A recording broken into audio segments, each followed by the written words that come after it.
Umar bin Khattab pernah beliau membeli banyak sekali kendi-kendi isinya minyak zaitun. Penuh. Tujuannya dia mau bagi-bagiin ke masyarakat Madinah. Dari uang Baitul Mal. Diambil semua sama dia. Lalu dia turun tangan sendiri, radhiyallahu anhu. Kendi-kendi kecil, tuangin yang besar. Umar sendiri yang tuangin, dibantu sama ada beberapa orang. Umar sendiri yang bagiin, ini amanah dari Allah nih. Rupanya kendi-kendi yang sudah habis, kan minyak kan melekat. Jadi tidak bisa semuanya habis, masih ada pasti. Rupanya yang tinggal sedikit di dalam itu, di sebelah kirinya Umar ada anaknya masih kecil, anaknya Umar. Belum balik anak ini, masih kecil. Rupanya dia di sebelah Umar nggak perhatikan. Kendi-kendi yang sudah dianggap kosong tadi itu, karena masih ada tersisa, oleh anak Umar dicuil-cuilin. Diambil minyaknya, ditaruh di rambutnya. Karena minyak zaitun juga bagus buat kulit, buat rambut ya. Saking banyaknya, karena sudah banyak kendi, kan satu kota Madinah dibagiin. Rambutnya anaknya Umar ini basah dengan minyak. Karena semuanya basah, dan karena basah, maka jadi rapi kelihatan. Anak itu tarik ke belakang jadi rapi rambutnya gitu kan. Setelah selesai, Umar balik, mau ajak dia pulang. Dia bilang, apa yang membuatmu jadi indah begini? Kata Umar kepada anaknya, begitu riwayatnya. Apa yang membuatmu jadi Hasan? Hasan itu indah. Kenapa kau jadi begini? Dia bilang, ayah tadi saya ambil sisa-sisa minyak zaitun itu. Kan sudah tidak dipakai, mau dibuang, kata anaknya. Kata dia, wahai anakku, seluruh anak muslim sebenarnya berharap bisa lakukan seperti yang kau lakukan. Tapi karena kau anak Amir Mukminin, anak raja, maka anak-anak muslim yang lain cuma bisa tonton apa yang kau buat. Mereka juga berharap meletakkan minyak zaitun di rambutnya. Saya bagi-bagiin ini tujuannya untuk itu, supaya semua rumah muslim pakai buat rambutnya, buat kulitnya. Kenapa kau ambil sisanya? Tanpa izin, ini bukan hak kita. Panggil tukang cukur, suruh cukur rambutnya. Enggak boleh ada syubhat. Di rambut anaknya digundur sama dia. Luar biasa. Dalam kisah lain dikatakan, pernah ada Umar bin Khattab jalan di pasar, ditemukan di penjual-penjual unta. Semua unta di Madinah standar ukurannya. Ukuran berat badannya, umum lah. Ada satu unta gemuk, besar. Umar penasaran lihat. Umar tanya orang-orang situ, ini untanya siapa? Kata mereka, ini unta anak anda wahai Amirul Mukminin. Punyanya Abdullah. Karena ada anaknya Umar namanya Abdullah bin Umar, perawi hadis yang masyhur. Ini untanya Abdullah. Kata Umar, Abdullah anaknya Umar? Mereka bilang, iya. Panggil Abdullah. Hai Abdullah, apa yang menyebabkan untamu lebih gemuk dari unta yang lain? Ditanya anaknya. Maka kata Abdullah, saya tidak tahu, saya titipin saja. Maka Umar cari informasi, tanya, kenapa ini? Siapa yang urus untanya Abdullah? Maka rupanya di situ ada yang urus. Jadi Umar di zaman dulu, zaman Nabi SAW sampai zaman Khulafaur Rasyidin, ada unta pribadi, ada unta sedekah. Ada kuda pribadi, kuda sedekah. Ada juga kuda zakat, unta zakat, kambing peliharaan, kambing zakat, sedekah beda. Biasanya Nabi SAW buat peternakan sendiri untuk yang zakat-zakat sama sedekah ini. Nanti Nabi SAW ternakin kembali, karena kita kalau punya kambing atau kita punya unta, punya sapi, maka zakatnya hewan itu juga, tidak boleh duit.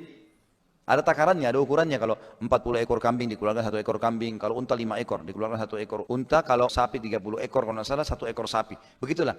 Maka ini banyak sekali zakat-zakat sedekahnya orang. Oleh Nabi SAW sampai diteruskan Khulafaur Rasyidin, Abu Bakar, Umar semuanya ditaruh di satu kandang gitu loh. Ini kan karena zakat. Jadi memang perawatannya pakai uang negara. Sehingga unta-untanya lebih sehat daripada orang pribadi. Pribadi nggak bisa membiayai seperti pemerintah biaya, seperti itulah kurang lebih. Khusus untanya Abdullah bin Umar ini, itu kalau lagi lewat, orang tahu ini untanya Abdullah bin Umar. Mirip kalau kita anak pejabat, mobilnya lewat, orang tahu ini mobilnya si fulan.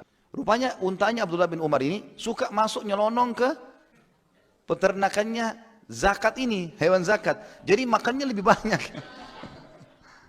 Begitu luar biasa. Dan itu ketahuan oleh Umar. Langsung kata Umar apa? Oh, gara-gara kamu anaknya Amir Mukminin, sehingga untamu nyelonong masuk ke sana nggak ditegur. Ambil unta itu, jual. Disuruh jual. Uangnya masukkan Baitul Mal. Nggak ada lagi punya Muhammad Abdullah. Dia gemuk bukan karena kamu ini, karena makanan orang. Nggak boleh. Luar biasa mereka jaga. Terbentuk pribadi ini dengan keyakinan itu loh. Padahal Umar zaman dulu nggak kayak kita loh sekarang, teman-teman. Sekarang kita teknologi, ini handphone, ini apa yang tidak ada di sini. Kita bahkan di atas ranjang bisa transfer duit. Bisa bangun masjid di malam hari mau tidur. Apa saja kita mau buat sekarang, seluruh dunia mau bantu Palestina. SMS banking, internet banking bisa. Zaman dulu orang bagaimana? Berapa tahun lalu lah sebelum ada internet banking, kita masih harus ke ATM. Sebelumnya malah kita harus antri di bank. Sekarang sudah lebih mudah orang dapat amal saleh. Kita sekarang ini mengalahkan kehidupannya raja-raja dulu loh. Qarun itu dia selalu simpan harta dengan peti-peti besar. Qarun tidak pernah berpikir, kalau sekarang kita punya ATM. Qarun itu harus simpan di gudang, satu petinya diangkat puluhan laki-laki yang kuat-kuat. Kaisar Romawi dulu itu ada orangnya, ahli khusus untuk merakit bulu. Bulu-bulu hewan dicari, dirakit dengan rapi, sampai jadi besar, bulu besar, untuk kipasin dia, supaya rasa dingin. Kaisar Romawi tidak tahu sekarang kita punya AC. Pencet selesai, dingin. Kisra dulu, Persia, itu kalau mau minum dia pakai kendi, kendi itu dari tembikar asli. Kisra keluarkan instruksi, khusus bahan ini nggak boleh ada yang pakai, dia sendiri. Itu kalau ditaruh berapa menit jadi dingin airnya. Orang-orang di sekitarnya cemburu lihat Kisra minum dingin. Kita sekarang 300.000 dapat dispenser. Semua orang bisa dapat. Berapa tahun lalu, orang pergi haji masih pakai kapal laut.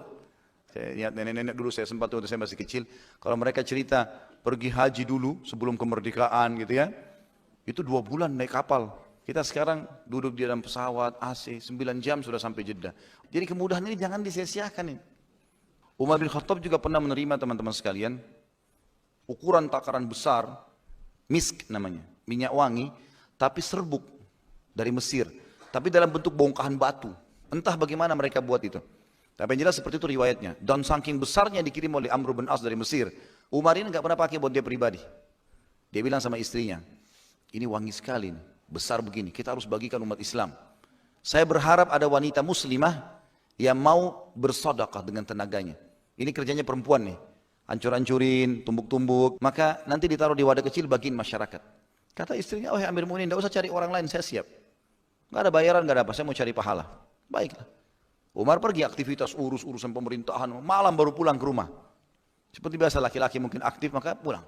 Malam, istri saya bilang, alhamdulillah sudah selesai tugas saya tadi. Oh, Masya Allah kata Umar, bagus sekali, mudah-mudahan jadi pahala.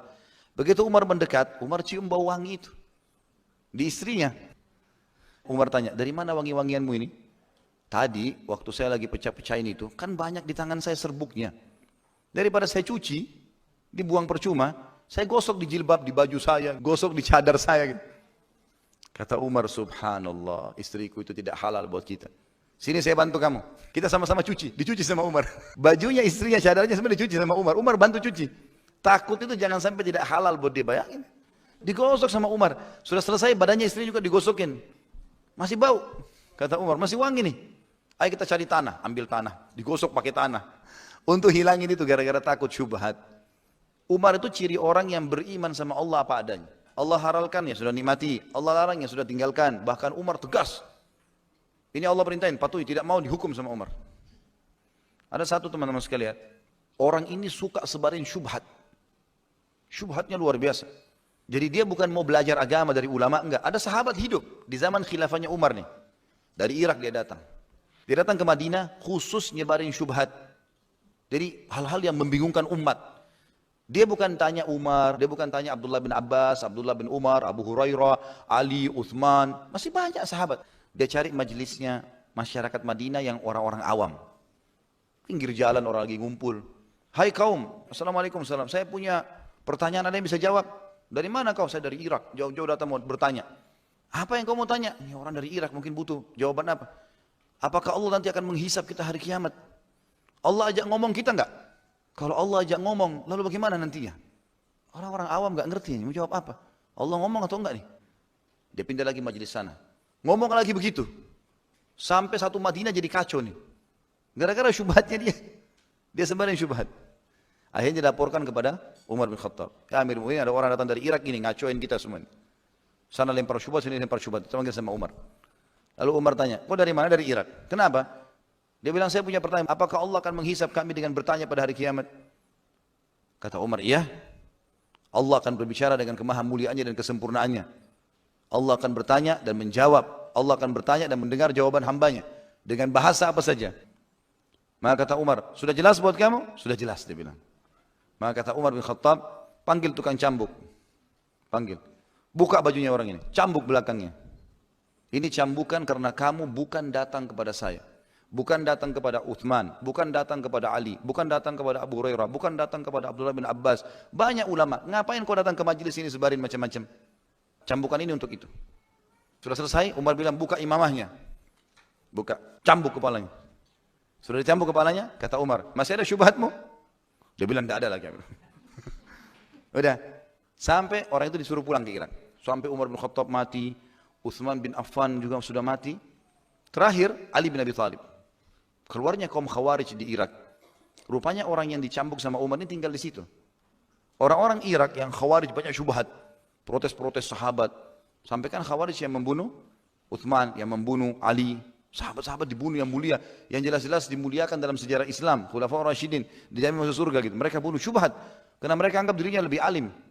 Ibnu Maljam itu yang membunuh Ali bin Abi Thalib, dia waktu bunuh Ali dia bilang, ini pendekatan diri saya kepada Allah. Bayangin. Membunuh Ali bin Abi Thalib dia bilang pendekatan diri, syubhat. Gak belajar dari para ulama, jadi ngaco ini.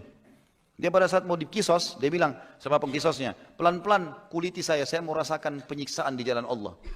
Padahal dia dikisos karena membunuh seorang mukmin, sahabat Nabi, anak mantunya Nabi SAW. Ini ngawur ini.